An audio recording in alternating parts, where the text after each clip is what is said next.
Right now we're going to look at the brand new masking inside of Lightroom and Camera RAW. So here we are in Lightroom Classic. It doesn't matter if you're in here or if you're in Camera RAW, it works exactly the same.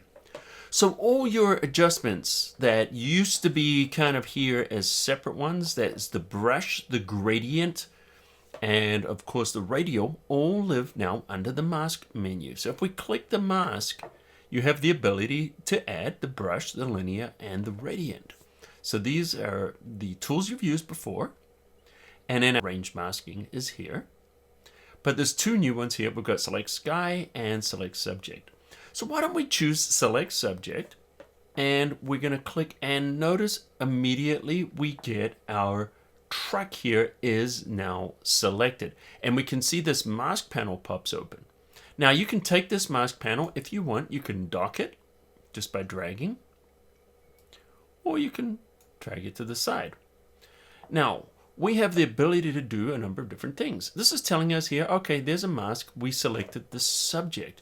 Now, if we wanted to invert this mask, we could also do that. We click the little button here and choose invert. Now everything is going to be selected except for the subject. Now, if the mask is not perfect, which it isn't here, notice we need to do a little bit of cleaning up. So what we can do is we can choose add, and then we're going to grab the brush. So now we've added our brush, and notice here's our brush. It works the same as it did before. And I'm just going to now paint in here to select these areas that I want to add to my painting. Now you could choose the auto mask if you wanted and make sure that it detects those edges. And some areas that got missed that shouldn't have been in there, I'm going to hit the Alt or the Option key. And notice normally you would just paint that away, but it's not going to work that way. Now, what we need to do is go back to our subject here. And this time we're going to choose subtract, and we're going to grab our brush. And there's our brush here. And now we can subtract that from the selection. So add will add to that selection.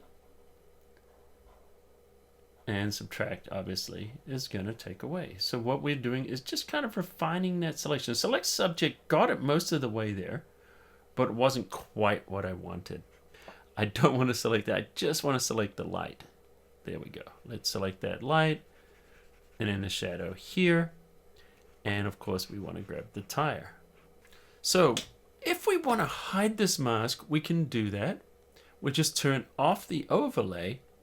And now maybe we want to darken the background. So watch this. We can adjust this, and just that background is going to be adjusted. So let's just pull it down a little bit. We're going to recover the highlights there. We're basically recovering those highlights because they were just very, very overexposed. Great. So now if we want to see the overlays again, we turn it on. And I want to create a new mask now. I want to do a gradient. So let's create a new mask, and we're going to choose a linear gradient. So I'm going to drag this gradient,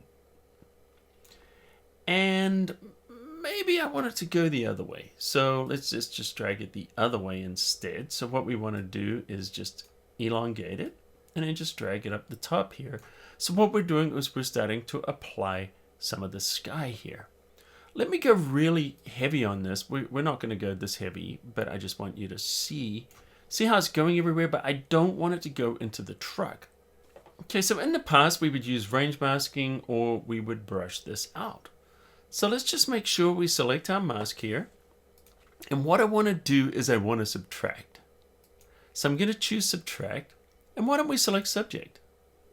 So now it's going to select that subject, and notice that it's extracting it from, or removing it from, our adjustment. So let's go to our exposure and bring it down where we really would, just a little bit, like maybe there. And you can see how that edge there is being protected.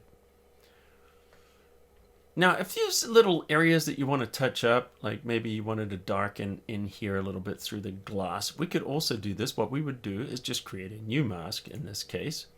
Just grab a brush, set it to auto mask, and let's just paint inside that window. There we go. And maybe even this area back here. Let's select that too. There we go. And what we're going to do is just turn off the show overlay and then just take the exposure, wind it back a little bit, and see how we can just kind of match that there. So there's a lot of different things we can do with the panel. As you see here, when we create the mask, we get each mask, and as we click on the other mask, it contracts it. See, as we do that, we'll expand our mask and show all the layers in there, and it will hide the other two. What I want to do is we're going to create a mask. So we're going to grab a new mask, and let's do a radial adjustment, just so I can show you how this works. We're going to grab this radial adjustment. And what I want to do now is I want to just do some adjustments in here. So why don't we hide the overlay for a second? And I'm just going to pump up the exposure just a little bit, just to kind of brighten that and then warm it up a little bit. Now notice it's also affecting the background. So what I would want to do is I would want to intersect this, so that means I could select the subject only and then have it intersect with the radial. So it's not going to adjust the whole subject, but just the area where I put this radial. Let me show you. So what we're going to do with this is we're just going to choose to intersect mask with, and let's do a select subject. It's detecting the subject, and look at that.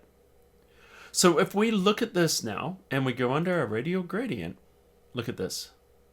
Notice how now it's only affecting where that radial area is, but only on the subject. And the way that's working is because we've got our radial and we've intersected it.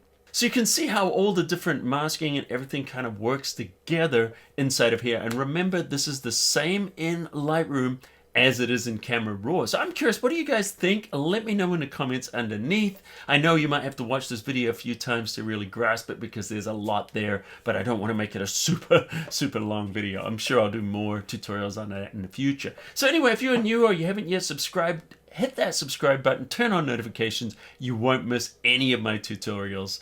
So anyway, guys, thanks for watching. If you like this, do me a favor, hit the like button. It helps us the YouTube algorithm. And until next time, I'll see you at the cafe.